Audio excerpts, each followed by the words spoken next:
Bonjour à tous, voici le diaporama de calcul mental que nous avons fait aujourd'hui avec le groupe rouge. Et donc, comme dans la vidéo précédente, si jamais des élèves du groupe bleu regardent, eh bien, vous allez vous ennuyer un petit peu mardi prochain, mais bon, en même temps, ça va vous entraîner aussi, donc vous faites comme vous voulez. Nous avons aussi étudié ce diaporama ce matin avec les élèves en distanciel. Alors, voici la première question de ce diaporama. Je demandais donc aux élèves de calculer mentalement 25 fois 40. Alors, qu'est-ce que j'attendais d'eux? Eh bien, j'attendais d'eux ce que globalement ils ont fait. Il y a eu assez peu d'erreurs là-dessus. Les élèves de 6e doivent savoir absolument par cœur que 25 fois 4 est égal à 4 fois 25, puisque la multiplication est commutative. On peut mettre ces facteurs dans l'ordre qu'on veut. Et que 25 étant un quart de 100, 4 fois 25, ça fait 100. Ici, on a donc 25 fois 4 fois 10. Ça va donc nous faire 25 fois 4, 100 dizaines, puisque c'est fois 10 et 100 dizaines. Ça donne 1000. Voilà ce que j'attendais ici. Ça a été plutôt bien réussi. Deuxième question. Écrire 41 centièmes sous forme en écriture décimale. Alors, centième, on est ici, donc 41 centièmes, voilà, ça s'écrit comme ça. Ici, le rang des unités est vide et ça, c'est pas possible. C'est le seul rang qui forcément contient un chiffre, puisqu'il n'y a pas une unité complète, j'indique un 0. Et il s'agissait donc ici de me répondre 0,41.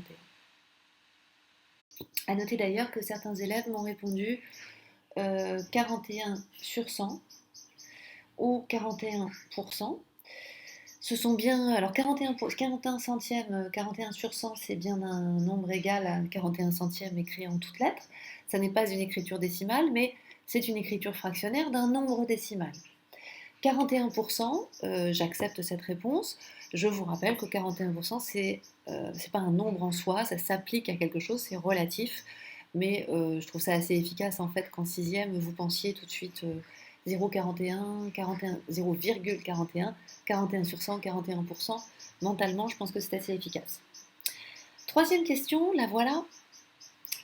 Je vous demandais de m'écrire autrement 3 sur 25. Alors, j'ai obtenu différentes réponses. J'ai obtenu 6 cinquantièmes, 24 sur 200. J'ai obtenu 12 sur 100. J'ai obtenu 48 sur 400, 96 sur 800, 9 sur 75, 12%, 3,25, 25 divisé par 3, 3 divisé par 25, et j'ai obtenu 75%. Voilà, là j'ai réuni les réponses des présentiels et des distanciels. Alors, ici, qu'est-ce qu'on peut dire? Ce qu'on peut dire déjà, c'est qu'il y a des élèves qui ont eu comme idée de transformer leur fraction en multipliant le numérateur et le dénominateur par un même nombre. Donc ici, on a multiplié par 2, 3 et 25, ça donne 6 sur 50, qui est donc une autre écriture du même nombre. Très bien. Du coup, ceux-là ont pensé à aller à 12 sur 100. Soit ils sont repartis de là, ils ont multiplié par 2, numérateur et dénominateur, soit ils ont multiplié directement par 4 à partir de 3 sur 25. Puis ensuite, on voit leur cheminement 24 sur 200, 48 sur 400, 96 sur 800, et c'est vrai qu'on n'est pas prêt de s'arrêter si on continue comme ça. Je vais m'arrêter un tout petit moment sur cette écriture-là, 12 sur 100, on peut écrire aussi 12 centièmes, on peut dire 12 centièmes. Alors 12 centièmes, c'est quoi? Eh bien, dans mon glisse-nombre, 12 centièmes, c'est effectivement 0,12. Donc, 0,12. Eh bien, je ne l'ai pas écrit, pourtant il y a des élèves qui m'ont proposé. Donc, je le fais figurer là, 0,12. Ok, ça c'est vu. Et puis, on a le 12%. Alors, comme dans la question précédente, c'est bien d'y penser effectivement. Et n'oublions pas juste que un pourcentage est relatif à une quantité, à un nombre. Et puis alors, si on regarde ce qui reste, déjà j'ai le choix entre 25 divisé par 3 et 3 divisé par 25. Attention, dans 3 sur 25, si on le transforme en division, 3 est le dividende et 25 le diviseur. Donc ça, ok, ça, non, il y a une inversion. C'est l'inverse, c'est la fraction inverse. Ce serait 25 tiers. 3,25, ben, manifestement non, puisque ça fait 0,12. Ça ne peut pas faire 0,12 et 3,25 en même temps. Là, c'est une erreur importante. C'est une erreur importante d'un élève qui en fait n'a pas du tout compris, de plusieurs élèves d'ailleurs, qui n'ont pas du tout compris ce que signifie la fraction. Une fraction, effectivement, vous pouvez le voir de différentes façons. Soit vous vous dites que c'est 3 parts parmi 25. D'ailleurs, j'ai deux autres représentations à vous montrer que les élèves m'ont proposé ce matin en présentiel. Soit vous dites que c'est le résultat de 3 divisé par 25. Soit vous vous dites que c'est le seul nombre, enfin c'est le nombre, qui multiplié par 25 donne 3 unités. Et ça, c'est la façon dont on l'a appris en 6e. 75%, ben non. Alors là, en fait, c'est un élève qui s'est dit, ça c'est 25%, et donc je fais 3 fois 25%. Non, là, on n'est même pas sur du 25%, on est sur du 25 tout court. Et puis 9 sur 75, oui, ça, il n'y a pas de souci. En fait, si vous multipliez par 3, numérateur et dénominateur, effectivement, vous obtenez 9 sur 75.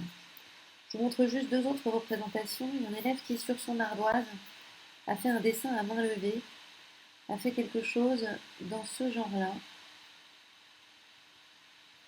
Donc là, il a mis une petite flèche 25, et là, hop, il a mis une petite flèche 3. C'est pas mal ça. Alors les autres élèves ont dit ouais, mais en termes de dimension, ça va pas, on était sur l'ardoise, et je suis d'accord, il faudrait réfléchir et être précis, mais c'est une bonne idée. Et puis une élève aussi, 1, 2, 3, 4, 5, 6, 7, 8, 9, 10, 11, 12, 13, 14, 15, 16, 17, 18, 19, 20, 21, 22, 23, 24, 25. Alors là, je me suis loupée. À placer le 0, l'unité et 25 graduations qui sont censées être égales, et à indiquer ici 3 sur 25. C'est bien de penser au repérage. Vous voyez que ça met complètement en œuvre la compétence représentée en mathématiques. Représenter est une des 6 compétences institutionnelles à travailler en mathématiques au collège, au lycée, et à l'école aussi d'ailleurs. Et là, on voit une belle illustration de ce que c'est, puisque ce nombre unique est complètement conceptuel. Ce nombre qui n'existe que dans notre tête en tant que nombre, nous pouvons le représenter de plein de façons possibles. Et, sauf ce qui est faux, qu'on a barré ici, il n'y a pas de représentation meilleure qu'une autre. Ce sont des représentations et on les adapte en fait à nos besoins, à ce qu'on veut en faire. Nous avions aussi la question suivante. 10% de 82. Alors ça, on a beaucoup bossé avant le virus. Les élèves doivent savoir par cœur que pour calculer 50% de quelque chose, je le divise par 2. Pour calculer 25% de quelque chose, je le divise par 4. Pour calculer 10% de quelque chose, je le divise par 10. Pour calculer 1% de quelque chose, je le divise par 100. Donc, que se passe-t-il ici? J'ai 82, 8 dizaines et 2 unités. Je veux le diviser par 10. Cela signifie que je décale mes chiffres de 2 rangs vers la droite, de 1 rang pardon, vers la droite. Toc. Et ça me donne 8,2. Donc ici, j'attendais comme réponse, que j'ai d'ailleurs beaucoup eu, 8,2. Et puis la dernière question, la voici. Alors cette question donc est difficile. Hein. Les questions d'ordre de comparaison sont des questions qui permettent d'évaluer si nos élèves ont compris un certain ensemble de nombres. Là par exemple, savoir comparer deux fractions. Les élèves qui savent le faire, qui ont une méthode pour le faire, ça signifie qu'ils ont vraiment compris la fraction. Voilà, sur le plan, en tout cas côté enseignant, c'est comme ça qu'on considère grâce aux recherches en didactique. Ici, nous avons donc 2 tiers et 3 quarts. Un élève a proposé que 3 quarts est supérieur à 2 tiers en faisant référence, alors là c'est mal fait comme d'habitude, hein, à la représentation de cette façon. Et je ne peux pas dézoomer car je suis déjà en zoom maximal. Je vais donc refaire mon petit dessin ici. Donc 3 quarts, je coupe en 4 parties, j'en prends 3. 2 tiers, je coupe en 3 parties égales, même principe, et j'en prends 2. Bon, alors si on pense très fort à un gâteau, à notre gâteau préféré, c'est vrai qu'on en mange plus ici que là. Parce qu'on sait qu'un tiers, c'est plus grand qu'un quart. Donc ce soit un peu pas intuitif, puisque on a 4 c'est plus grand que 3, donc on pourrait dire, bah, du coup, un quart c'est plus grand qu'un tiers, ben non. Donc ça signifie que cette part est plus grande que celle-là, puisqu'ici il en reste davantage. Très bien. Ça, c'est une façon de voir en fait qui est issue de l'école. Hein. C'est comme ça qu'on a abordé les fractions à l'école.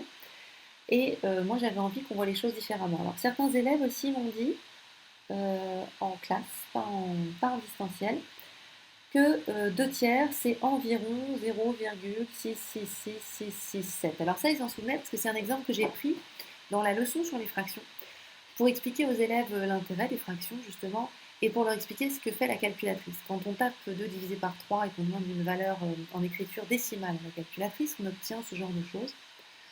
Or, ce 7 n'existe pas réellement, en fait, c'est une infinité de 6 à la suite. La calculatrice, elle écrit ce 7 non pas parce qu'elle se trompe, mais parce qu'elle donne le résultat le plus proche de la réalité et qu'elle sait qu'elle interrompt, en fait, le nombre à cet endroit-là. Donc, elle a des chiffres en mémoire, des chiffres en réserve, et elle arrondit au mieux. Donc elle fait bien en faisant ça.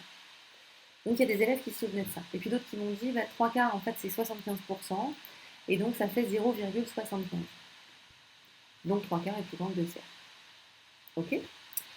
Des élèves m'ont dit, ils se sont trompés, mais ils m'ont dit que ils étaient égaux. Pardon. Enfin, les fractions étaient égales.